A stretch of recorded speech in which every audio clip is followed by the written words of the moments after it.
Is it recording? We in here. Alright, so right now. we just gonna discuss what do DB101 mean to you? What does DB101 mean to you? Man, you know, for me, For you? it's a breaking down of the position to a standard that hasn't been seen before. It's a science to it. It's the engineering parts of it. It's the parts that people always went past, but really it's the basics of it. That's what it means to me. What it mean to you?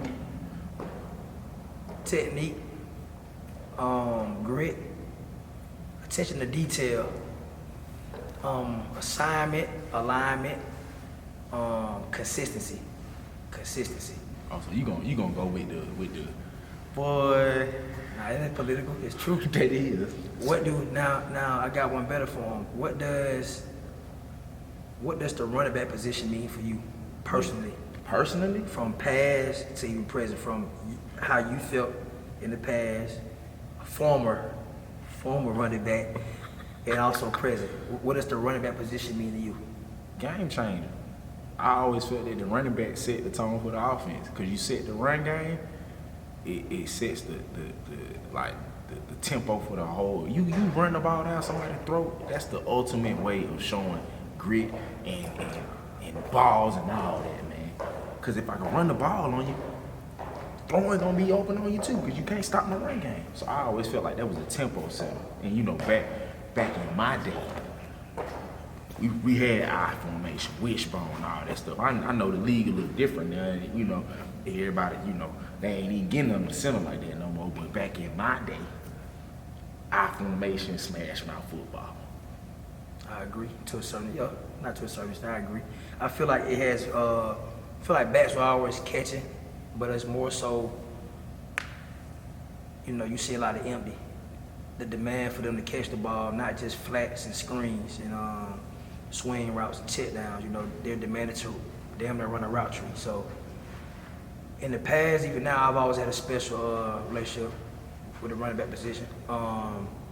Like you said, I feel like if you can control the game with your run game, it sets up for a lot of things dynamically on the field. Last but not least, what did you see as far as before, when you first contacted me in terms of when I got back to Atlanta, we link up and try to make something happen. What did you see vision, like what did you have in your vision? Collaboration, because I feel like you can reach more when you collaborate with others who have the same vision, plan, and purpose as you. And one thing I always saw in you was consistency, and it's hard to find consistency when it comes to certain things. So when I used to look at your Facebook, I used to always see that you were being consistent with your content, consistent with your posting, consistent with your message. And I felt that collaboration would create more opportunities for us to expand our brands across many more people than me trying to have 80, 90 boys out there with me, and I can't put hands on them the way I need to with the numbers. So I felt that the combining of that would allow for us to be able to reach more and change more lives. So that's what I saw. All right, so now we're on camera. I'm glad you got this rolling. Nah, it no curveball, man. Just call it a spade. So I feel like for me, him reaching out to me, now I told him this, but even so, the viewers and everybody who trained or just came across, they gonna understand. He not gonna say it, but I'm gonna say it for him. I feel like he is the GOAT when it comes to this.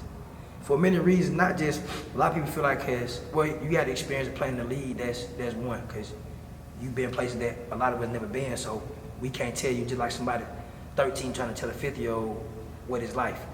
But I feel like he took me from a 7, whatever grade you want to give me, if the chart was at a 10, off the charts, in terms of just that position. And like the coaches before who were on this, they one of them mentioned I didn't appreciate till I got as a coach, but in terms, just like my dad, he coached me. A lot of things he instilled from his football knowledge, just perspective. I understood to a certain extent. So I feel like as I was older, meeting with him, somebody who I had, who was inspiring for me, and I looked up to as a player, when he reached out, I feel like, okay, cool, this our time to do something special, but more so, it's a chance for me to pick his brain. What I realized, he taught me not just learning how to play corner and safety, also how to play nickel and get more detail, which I feel like a lot of kids just say, no, I'm a corner, or I'm a DB. It's like, you know, I like to use the term be a football player.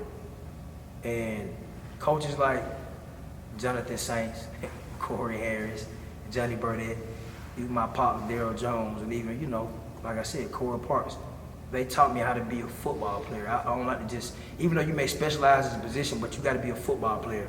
I heard Hugh Jackson say that as well on my podcast, just if you can coach, whatever your specialty is, if you can coach, like I feel like we didn't have running backs out there, teach them how to block, until they realize like, dang, y'all know what y'all talking about.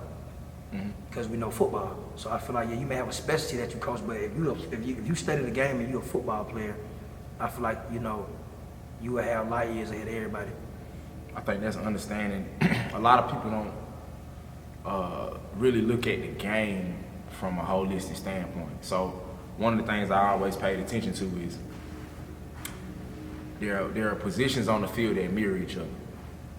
And when that's something that we always talked about, how I break it down. Like O-line, just like you. Yeah. O-line, O-linemen are nothing but big DBs. Same motion, same movement. They backpedal, they react, they kick step. All right. D linemen are nothing but big receivers. They know the direction that they're going. They know the linear. They know all that kind of stuff.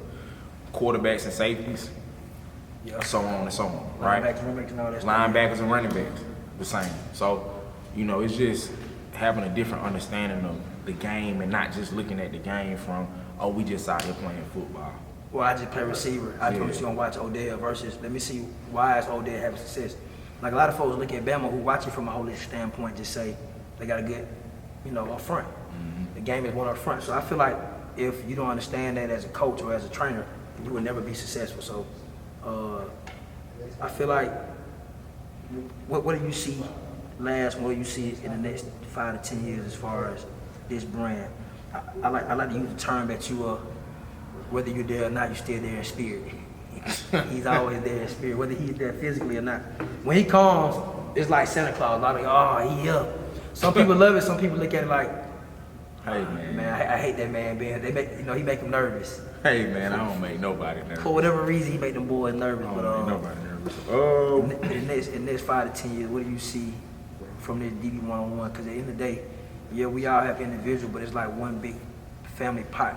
Everybody still knows to this day they're categorized as DB101. Yeah, I see. I just see more collaboration coming in place. Us linking back up with our brother OD, who's been out there doing his part. Watching him grow and mature as, you know, not only a trainer but, you know, man of God, father. Same thing for Josh. I think it's crucial. Like you say, we step in, collaborate, filling these holes because it's so many guys out there teaching the position or teaching different techniques, whatever you want to call it, but we know what we're talking about. We've consistently done it. I see it growing exponentially, you know what I'm saying? I'm coming back. Be like that. I'm coming back. Stepping back in the trenches. But nah, like you say, definitely seeing the whole list. More collaboration, more content, more understanding. I agree. I feel like it's the end with, man, he said it best 3 years ago. With me, him, and OD, when you have, anytime you can see us three at a session at one time, it's priceless. It's like you don't want to miss it. Whatever your best concert is, 90, 2000, whatever the case, 80s, whatever like it's real deal. It's like you can't even buy that kind of content for those kind of gems. So I see it, like you said, I see those gaps being filled. I see, you can say reunite, but I see just that candle being lit even further for us and just, for sure. And just going further. So, I use the word reunite? No, I did. Oh, okay. I'm always ahead. But appreciate y'all for tuning in, man. I hope y'all. I ain't done, man. Learned a lot. I'm not done. I hope y'all learned a lot. I just really want to talk with him and ask him, because he know, and we can go ahead and put it on film right now. The best park in the state of Georgia.